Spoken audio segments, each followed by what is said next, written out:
Springtime means spring anime, my friends, and boy, are we spoiled this next season. I mean, 2022, we started off with such amazing anime, like My Dress Up Darling, the ending of Demon Slayer Season 2, Akapi's Sailor Uniform, and so many good others that I can't even name them all. So if you're like me, you're probably wondering how spring could even stack up. I was wondering that too, but man, am I surprised.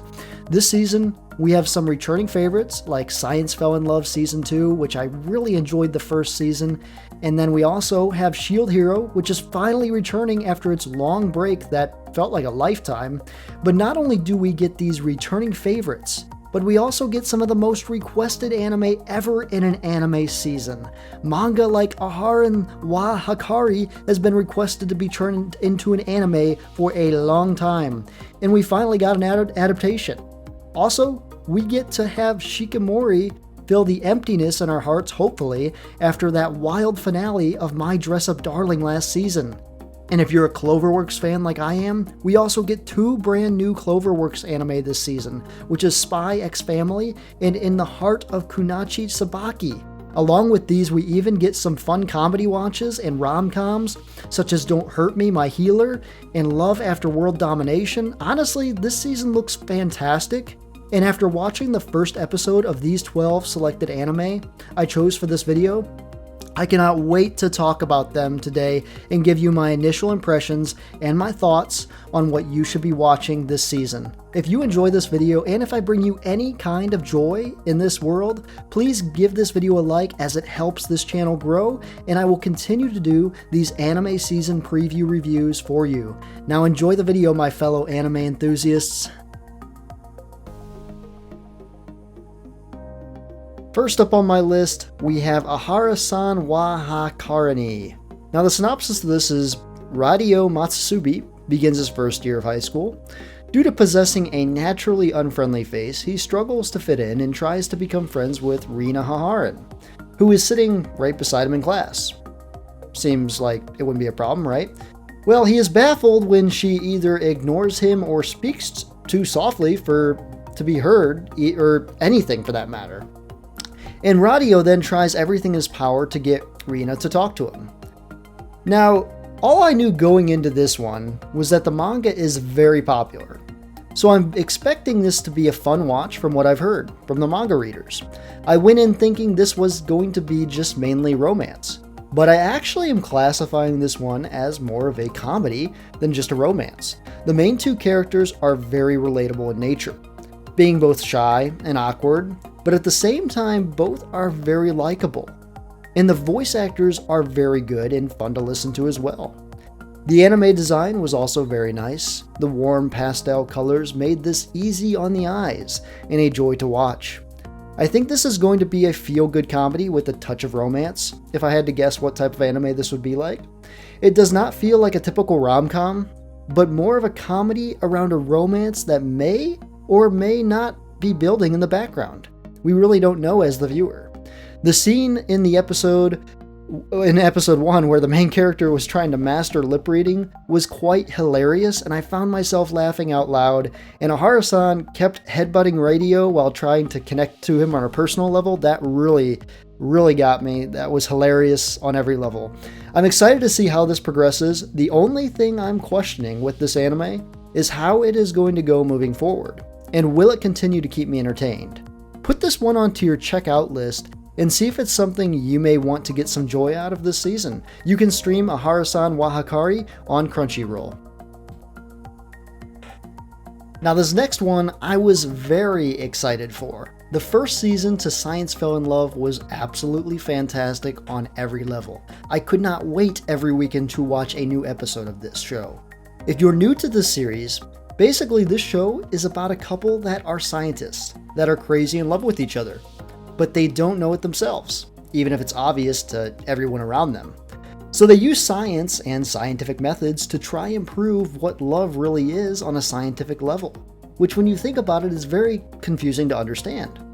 I was patiently waiting for a second season. The first season just hooked me a few years ago with its fantastic mix of science, which I'm a huge fan of, along with romance and a great amount of comedy to tie everything together in this little gem of a rom-com science show. Season 1 ended in a direction that really could be continued from any way, and they really did just that. Episode 1 of Season 2 was just as enjoyable as I remember this show being. It basically leaves right off after, or a few months after, the last season ended, so all the characters are still presently in the same time. So that was very refreshing to know that they didn't skip over anything or try to confuse the viewer on how much time has passed between seasons. But let's just talk about how great Episode 1 of Season 2 was for a moment. Everything from the music, to the characters, to the constant flustered looks on Kanadei's face were everything that I missed about this anime in the couple years we've been waiting for Season 2. The comedy and constant one after another sexual innuendos in this first episode had me dying of laughter after only 5 minutes in. Along with its great comedy though, this anime was back and in full effect and teaching science along the way. And with that gave so many interesting facts about oxytocin, for example, which, if you did not know, was the hormone produced when you're happy and relaxed. If you are a newcomer to this series, make sure and watch Season 1 before Season 2 to get the full effect of just how good this show actually is. If you enjoy science, like learning new things, and also enjoy a great rom-com at the same time, this is an anime for you. This might be the anime I was actually looking forward to the most this season after how much I enjoyed Season 1. And if Season 2, Episode 1 was an indicator of how good this next season will be, then I cannot wait for more episodes. Science Fell in Love Season 1 and 2 can be streamed on Crunchyroll. Next up on our list we have Tomodachi Game, which depicts a group of high school students becoming involved in a debt repayment game in which they exploit psychological warfare and intellectual games to feed one another's suspicions. Now, by the synopsis there, you can see how that kind of just sounds interesting. And I thought so too. That's why I had to check this one out. Now, I had no idea what to think when going into this new series. I thought from the summary, it would be an anime about some kids that got into debt, and then they had to find ways through gambling to get themselves out of debt, kind of like Keikagari from Netflix. But I was so wrong. I immediately, when watching this show, got the same feelings I got from when I watched the first episode of the Korean hit Squid Games on Netflix. The same type of feeling I got from that I got from this pilot episode. What hooked me was the psychological warfare taking place in this anime. And if you know me, you know I am a big fan of psychology, and for that very reason alone, I had to put this anime on my list. The story is pretty simple. Basically, a group of friends finds out they are millions in debt, and the fact that maybe one of them stole the millions. They don't really know for sure. And then they are captured by this psychotic creature or person. No one really knows for sure who this very creepy person or creature is. But anyway, this organization that captured the kids are hosting a series of psychological games to exploit psychological warfare and really see how trustworthy this group of friends is with each other. I got very dark vibes from watching this first episode, and there is a lot of mystery to figure out in this show. If you are looking for a solid psychological thriller that constantly has you thinking what the right answer these characters should be picking through the games, which is very confusing by the way, let me just warn you on that, then this spring anime, this season, then this is that show for you this season. Tomodachi Game can be streamed on Crunchyroll. Now next up we have an isekai anime. Now if you know me, I am not the biggest fan of isekai anime.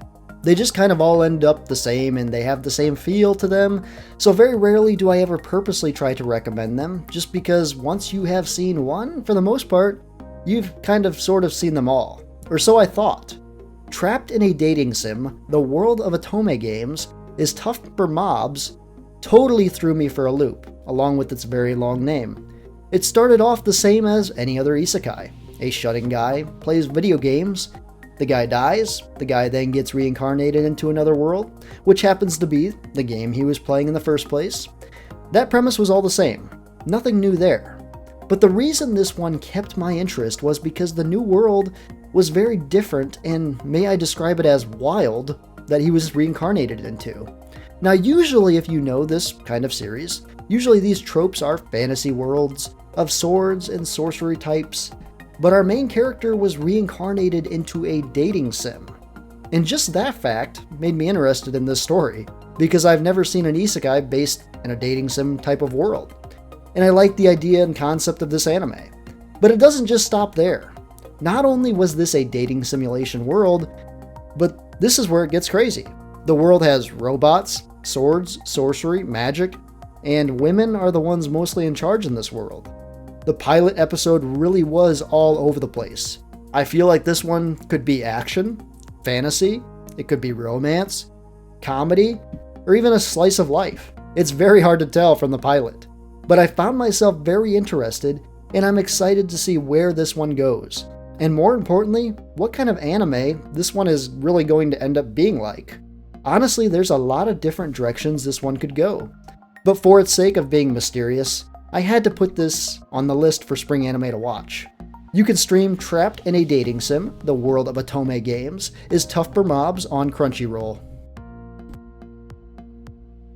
Now to be honest, I don't want to waste too much time on this next one. I mean, Shield Hero sorta took the anime community by storm a couple years ago when the first season came out, because of just how good this show really was. Basically, you would have to be living under a rock to not know about this show. But if you are new to hearing about this one, to basically sum it up, the story takes place as a normal isekai, where a guy gets summoned into a fantasy video game type world, which is nothing new. But what makes this one stand out of the crowd is the fact the characters and world building is very top tier. Naofumi and Raphtalia are such an amazing set of characters, and the fact that the lead of the show uses defense tactics to win his battles instead of offensive tactics is a giant refresher, and is what initially hooked me on the series when it first came out a few years ago. Naofumi is very wise in his battle tactics. This anime really shows how important defense is when in a battle. After watching the first episode of Season 2, I can easily say we are in for another wild ride, and this story arc already has me hooked. It's been a long couple years, my friends, without a new season, but the wait is finally over and we can finally enjoy more adventures with Naofumi, Raphtalia, and Philo. You can watch Season 1 and Season 2 of Shield Hero on Crunchyroll. Now this next one sorta blew me away in the pilot episode. The premise of the greatest demon lord is reborn as a typical nobody basically is pretty much a story of a very powerful demon lord who gets bored of living because he has no friends, and he has conquered everything and every kingdom. So he decides to reincarnate as a normal boy and go through life trying to make friends. But to his surprise, when he reincarnates, he still has all his power he had as he did as an adult demon lord. But the difference is he is growing up in a small village and with normal life and parents. Now I know what you all are thinking. This sounds like just another typical, nothing special, reincarnate anime, and I understand why you may be thinking that. But give this one a chance. Ard Meteor, which is the main character's name, has made a goal of trying to make friends and not end up down the same path he was in his previous life. While watching the first episode, you can really feel how upset he is when no one wants to be his friend. Try and remember when you were young and you first found out how hard it was to actually make friends. Ard tries all kinds of approaches, from being kind to trying to critique people and just be blunt out asking for others to be friends with him. But everyone just runs from him. It's funny, I felt like I was watching a slice of life anime more than a typical fantasy trope anime, which was a nice mix-up for once, for these types of anime can get quite stale. Eventually, Ard does find a young girl that is also very mysteriously powerful, and of the elf class. Ard is shocked when he finds out her dad is friends with his parents, and that's when Ard made it his goal to be friends with this elf girl, and get her to accept him as a friend. I really enjoyed how the first episode shows the main two characters' history, and then advances years in life to where they are adults. I felt like this 25 minutes was filled with character building, and setting up a premise for what could be a masterclass fantasy trope slice of life anime if they approach this in the right method and direction.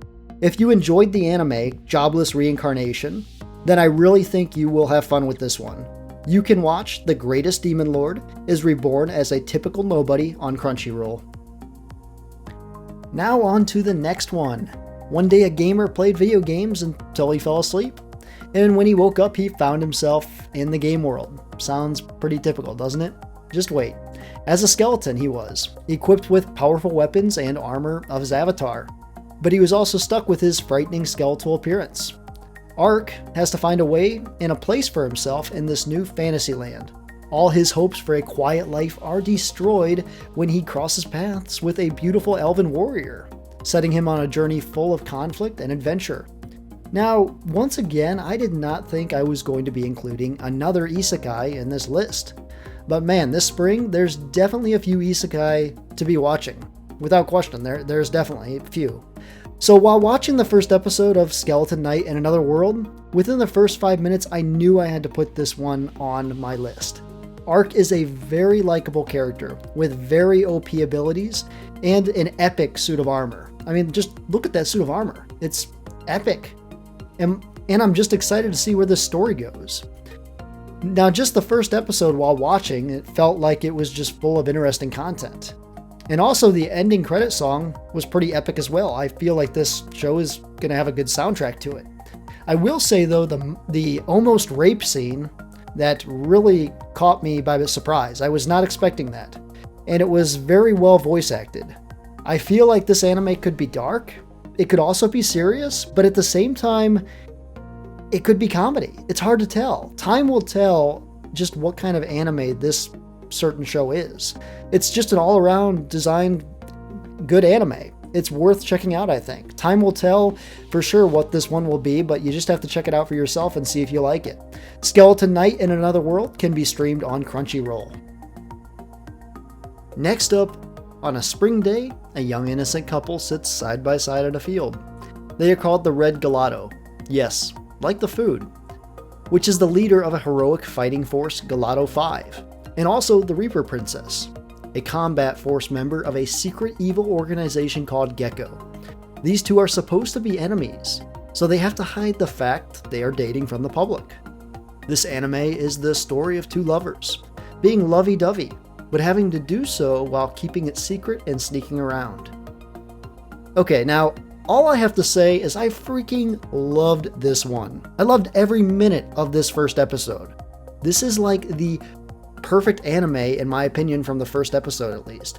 I'm very excited to see where this one goes. It has comedy, superheroes, a main character that is obsessed with bodybuilding and very relatable to myself.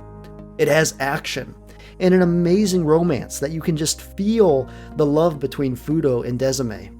Even though both are completely new to the concept of love and what dating really is. I would classify this one as more of a slice-of-life rom-com than I would action, but we will see as the episodes progress where this goes. The pilot was great though. I love the concept of two enemies coming together and falling in love, and then having to hide their relationship from the world because the two are from two totally different rival tribes. It makes for an amazing concept for an anime, especially a romance one. Also, I like how the pilot episode completely explained how Fudo and Desime ended up together. There was plenty of character building in this first episode. If you are looking for a romance, action, comedy, you need to check this one out. It might be one of my favorites for this season. Love After World Domination can be streamed on Crunchyroll. Now for an anime we have all been waiting for. World peace is at stake and secret agent Twilight must undergo his hardest mission yet, and that's to be a family man. He has to pose as a loving husband and father. Seems simple enough, right? He will have to infiltrate an elite school to get close to a high-profile politician, and he has a perfect cover, but his wife's a deadly assassin, and neither knows each other's identity. The only one that knows the true identity of both parents is the adopted daughter because she's a telepath. Finally, another Cloverworks anime. Spy X Family is so well done. After watching only 5 minutes of the pilot, I was hooked. What a brilliant story arc and such likable characters we've been presented already. I think my favorite part of the show so far is the 6-year-old adopted telepath daughter. She's great. She's a genius. She's a telepath. So she knows everything that Twilight is hiding from her. But she loves everything about spies, and she truly loves the situation she is in. So she truly embraces it, even after being kidnapped. Twilight is a very closed-off character, but But you can feel that his new daughter is slowly taking effect on him. And I'm excited to see how that all plays out and how he can slowly turn into maybe a true father from this experience. This show has so many routes it could take. But knowing Cloverworks, from all the good shows they have produced, I am so excited for this anime. Also, just like all Cloverworks shows, the anime design and music soundtrack is so good. Spy X Family can be streamed on Crunchyroll. And now for our second Cloverworks anime this season. Deep in the mountains, in the middle of nowhere, there lives a group of Kanachi called the Akane class. In other words, they are trained women ninjas that also know magic and can surprisingly fly, I guess. This class works hard together to improve their own skills, and they all live by one unbreakable rule, and that is contact with men is strictly forbidden. But everything takes an unexpected turn when Sabaki, leader of one of the groups, starts to experience strange feelings whenever the subject of a man comes up. Now, going into this one, it seemed like I was only going to be watching it because it was a Cloverworks anime. The synopsis just didn't seem all that interesting, and the whole premise of the show just did not feel like something I would like. Well, then I watched the first episode, and this was a fun little anime. There's a reason I talk so high of Cloverworks productions. They can take such a simple concept of a show that may not even sound all that interesting, and then blow every expectation out of the water with its genius design detail and such enjoying storytelling. This is what that first episode did for me. The main character in this show is very likable, and just a cute character altogether. From her trying to hide her real emotions and feelings toward men, along with the fact that she's just a badass magic ninja. This first episode really opened up quite a few doors and directions this could take. Will Sabaki fall in love with a man and then leave her ninja tribe?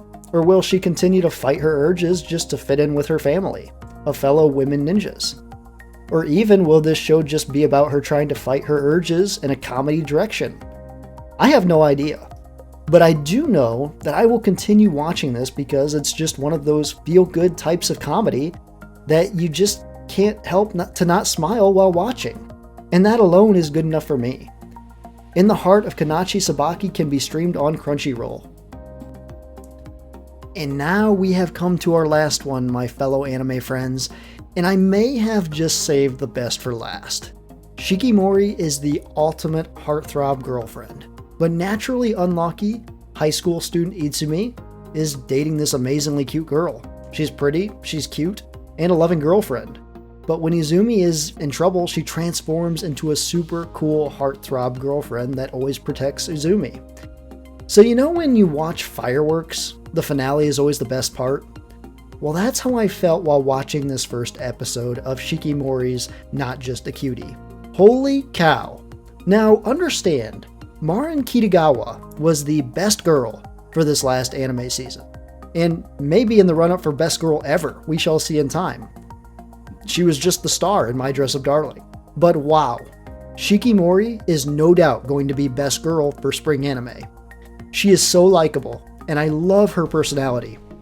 This episode was truly fantastic, and I can't wait for more. Izumi was also a very likable character. And talk about crazy, all the weird stuff that just randomly happens to him. Like seriously, if Shikimori was not there for him, I think this guy would end up dead from tripping over a stone and falling down the stairs. I mean, seriously, not to spoil anything from the first episode, but a freaking sign just falls and tries to kill Izumi as the two are walking home from bowling. But luckily, Shikimori was there to roundhouse kick the sign out of nowhere and protect him. This is the rom-com of the season, folks. And get ready, because this one is truly a treat. Shikimori's Not Just a Cutie can be streamed on Crunchyroll. Guys, I hope you understand how spoiled we are this spring anime season. There is so many good anime to keep us entertained. All sorts of genre of great anime, from action to isekai, to so many rom-coms this season. I mean, if you look for it out there, chances are you're going to find something this spring that you enjoy. I hope you all are as excited as I am, and I hope this video was able to help you guys choose what to watch this season. If you enjoyed this video, give this video a like and subscribe for more anime and video game content that's coming soon. Thanks for watching, guys, and have a great spring.